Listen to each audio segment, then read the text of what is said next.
পদে ছিল তাকে জেল গেটে রিসিভ করার জন্য এসেছেন আলগিনের সিদ্দিক চেয়ারম্যান সাহেবকে নেওয়ার জন্য ফরিদপুর চাইরে এই ভাই বোনরা এই যে আমার এই বোন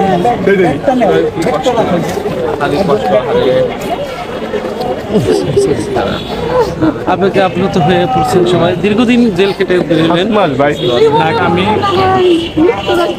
কি বলবেন ওই যে বলেন আব্বা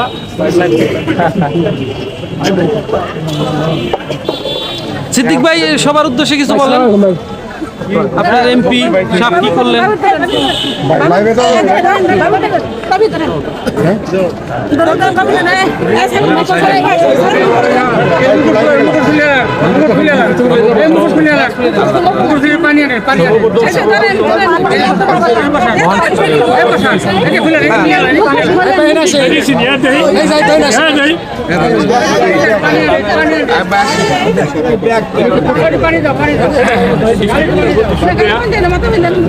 পরবর্তীতে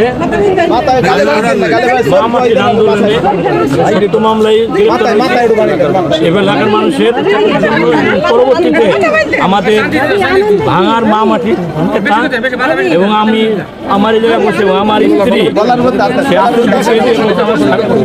মুক্তির জন্য আপনারা ভোট দেন। আমি এর জন্য আমার সবাই ভাইবেরা দ্বারা আমি আমার পরিবারের লোকের কাছে সকলের কাছে এবং বাবুল ভাইয়ের কাছে সারা জীবনের জন্য কৃতজ্ঞ। আরও কথা আছে সেটা হচ্ছে আমি রাজনীতি সে আমাকে আরও শিখিয়েছে। আমি তো দীর্ঘদিন ধরে রাজনীতি করি ক্লাস 3 থেকে। বাবুল ভাইয়ের থেকে আমার আরও শিখার আছে, শিখছি যতটুকু জেলে বসে এবং বাস্তবেও শিখতে চাই। এটাই আমার শেষ কথা। ভালো থাকবেন সবাই। আমি যেটা বলি যে এটা আমাদের অঙ্গীকার। আমাদের আন্দোলনে গ্রেপ্তার হয়েছিল একদম আমরা অখণ্ড আন্দোলনে এই রাজপথের আন্দোলন এবং আইনি প্রক্রিয়ার মধ্য দিয়ে আমরা 2টি ইউনিয়ন পেয়েছি।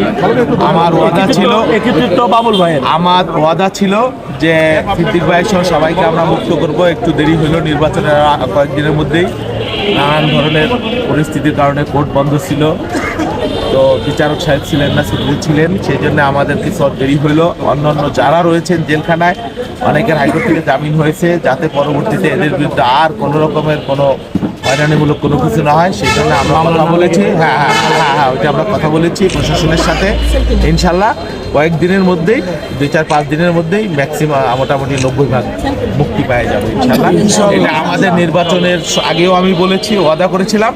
ইনশাল্লাহ সিদ্দিক ভাইকেও বের করলাম, সবাই আস্তে আস্তে এর বাকি যারা আছে এর আগে নজরুল শিকারে বের হয়েছে, আরও যে কয়েকজন আছে খুব 1 সপ্তাহের ভিতরে আশা করি সবাই মোল্লা ডাক্তার সব। তারপরে আমাদের কালা আছে, কালা মিটার আমাদের মুজিব